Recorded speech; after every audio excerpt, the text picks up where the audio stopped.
families and this and that and that. But if the black man can't take care of himself and lead and create some system to where there's black men taking care of themselves, but like you say, some men is at the mill doing 18 hours. They don't have no time for no wife, no kids, no nothing. None of that. You know, and a lot of some of the ones, and unfortunately some of the ones that I see, especially black, once they get it, they don't share.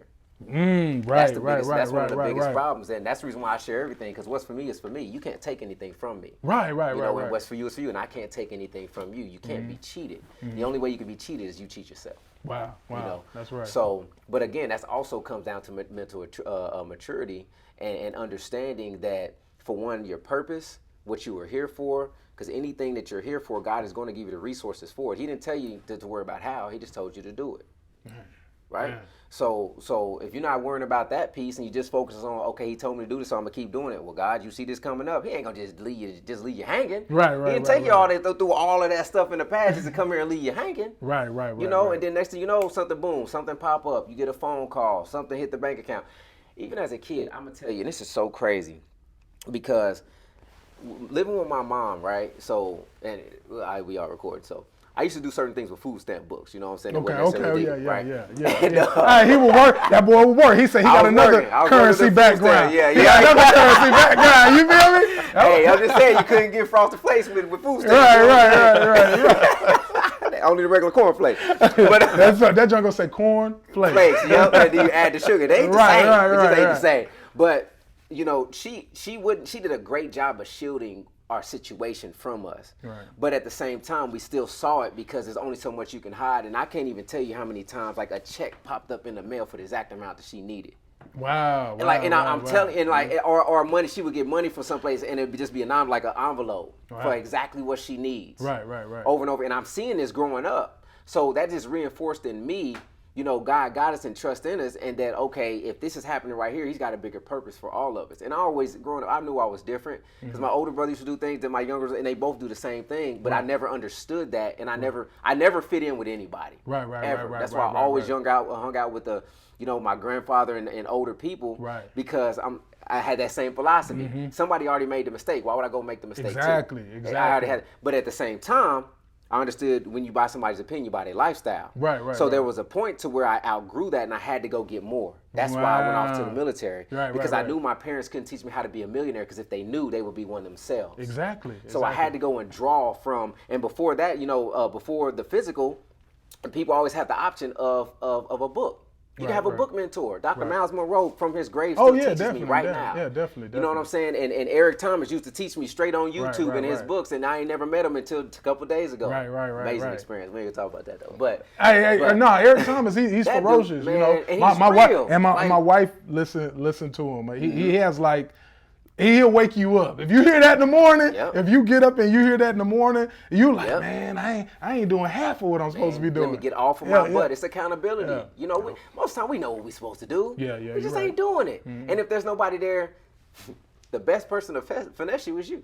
Oh, man. If you leave yourself to your own devices, you're going to talk yourself out or into a whole bunch of stuff you're not supposed to be doing in the first place. Right. And that's why it's important to have people around you like, man, look, you know you ain't supposed to be doing that, man. Like, hey, bro, come on, man, get up, bro. You know, we got this and this. Like, you right. All right, let's go and get up. You know?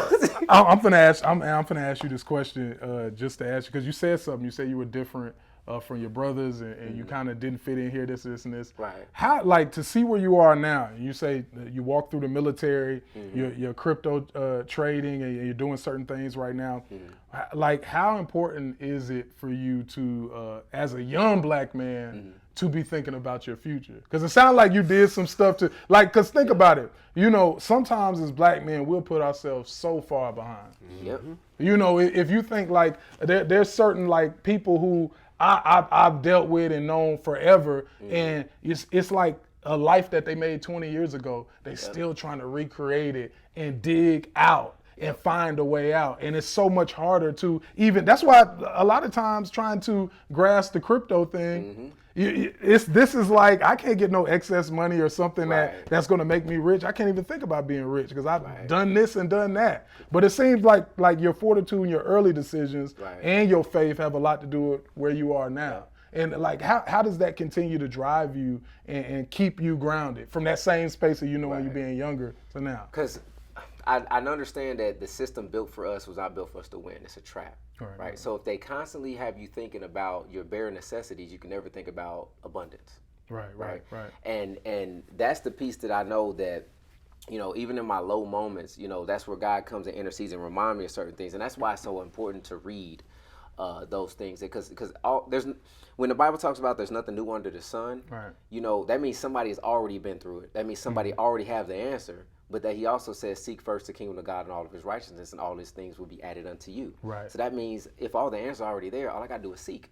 I don't have to go out there and make this money. I don't have to go do this. I don't have to do that. He told me that if I seek him first, seek his kingdom first, he'll give me all of that stuff. So if I go and start seeking that, then that means that I'm gonna always stay in that cycle. Right. So just I look at things in numbers. And the biggest reason why is because growing up, a lot of people lied to me about a lot of things. Numbers never lied to me. 1 + 1 is always going to be 2. Right. 2 + 2 is always going to be 4. Right. So when I'm looking at things in numbers, I'm looking at the mass, and I was like, okay, the majority have this. I understand the majority have this based off of their decisions, because everything we have and we create right here is based off of our mindset and the decisions that we make. Right. No matter who did what to you, no matter what you were born into, because if that wasn't the case, then everybody that was born in poverty would stay in poverty. Exactly. There would be no such thing as a rags to riches story. Right. So that told me off jump that, okay, it don't matter where you come from or what family. To be honest with you, if I was born rich, in my opinion, being born with things is worse being born without things. Definitely. The biggest reason why is because being born with things don't give you that desire. And people that got that natural talent try to ride it out, and then they get to a level where that natural talent don't work no more. Yeah, and then they get stumped. And then the time. people that didn't have it at first, they had to grind to get to where they natural was, but they kept going because now they used to the grind and used to the and then now they don't want to become great and the one that had the natural like what if say, dang homie, in high school you was the man, homie. Yeah, what happened to you? Right. So man, look, I don't win. What's No. No. You was just dropping some real like nuggets and especially like for black men and young black men, because like you saying, nobody cares. Like that's the hard. I think that's a hard part, and I'm going off. I think that's a hard pill to swallow. For people in general, nobody cares, and you got to make it better. The older you get. And I'm married. All y'all that had relationships, women don't care about that. All they care about is you being able to do what you're supposed to be doing. And I think like that call to be a man and be serious about it. Like we have to have more, brothers being seen and doing that, and serious about it. But they don't hear that. Not like, because the world is feeding everybody, hey, you got to advocate for this, and you got to teaching us to care about all this stuff. And we should care about it as people, but at the same time, you got to know the reality of who we are. It don't matter. We got to do what we got to do. That's why stuff like this is so important, because you're right. The world is going to continue to feed a narrative to get the outcome that they want. That's why we have to be intentional about things like this and getting out there more on radio, TV, anything that people are paying their attention to, the phone when they're scrolling. Right. Because if we don't, then they don't know that it's possible. And if you don't have that belief and to create that desire, they'll never create anything new. Because now, the moment I saw my first interaction with black wealth was when I first moved down. Before I moved down to Atlanta, I was stationed with a guy up in North Carolina when I was in the military. And sometimes on holiday, I couldn't go back home and my family couldn't come because I just didn't have the money, right? So I would come down with him to here, right? So I go into his house. Now, mind you, we pull up and I'm like, man, you grew up? I was like, why are you in the military, bro? I was like, you grew up here? He was like, oh yeah, it's just and I walked in the house. I was like, I ain't touching nothing. I ain't paying for nothing. It was laid.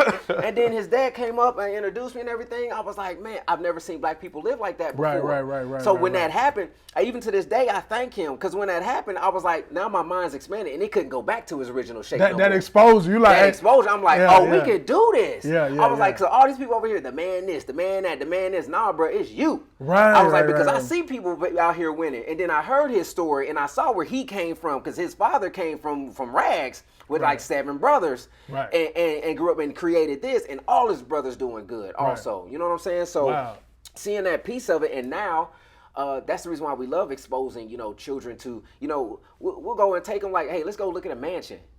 Let's go to an open house. Let's walk through it like it's ours. So let's take our shoes off at the door and just saying we don't want to scratch the floors and slide around this thing like we planning our own house. That exposure. Let's create this vision. Exactly. Let's go sit in this car.